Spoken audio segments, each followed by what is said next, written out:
Where we have our severe thunderstorm warning happening, mostly for the potential for hail, but also some high wind gusts in extreme southeast St. Tammany Parish, right in the Slidell area, actually, where we had a tornado warning with our storms last week. Now, what we're seeing here, if you see this big part that kind of is jutting out, that's what we call a three-body scatter spike. It's a meteorological term for the radar beams hitting the hail in a storm, bouncing and scattering to the ground, going back up another time and scattering again. So there's three different layers of movement there with the beams, and that's usually an indication that it's hit hail in the storm. So when you saw that big extra kind of appendage on the storm there, that's what that was. However, when we look at our hail tracker, it's not really picking up so much on that. Now, there likely is some hail in this storm, but our tracker just not doing the best job at this point. So large hail and some high wind gusts in this part of St. Tammany Parish.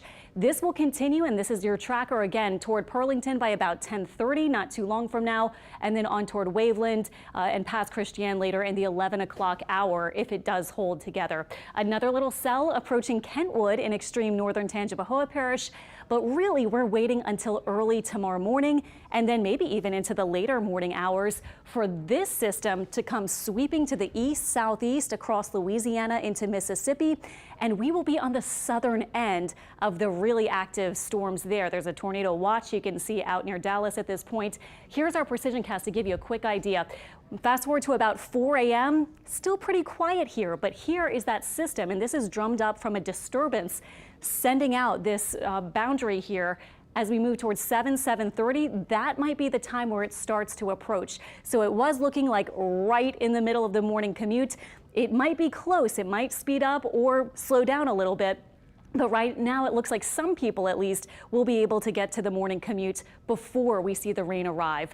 Potentially 9 a.m., this could be the scene. Some heavy rain, kind of an ugly start to the day or school or work or whatever you have to do early tomorrow morning, particularly north of the lake. South Shore will probably get some rain too, but some of the roughest weather I think will be farther north. By noon, some of it will already be moving out, and then afternoon and evening should be quieter. That took us to 7 p.m. So your wake up forecast, 60s, thunderstorms starting to move in. You might want to turn on Channel 4 early tomorrow morning. We'll be tracking it and you can get an idea where the rain is.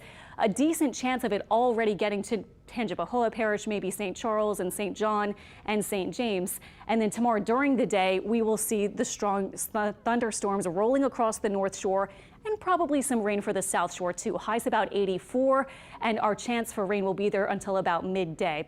Our severe risk goes up the higher or farther north you go.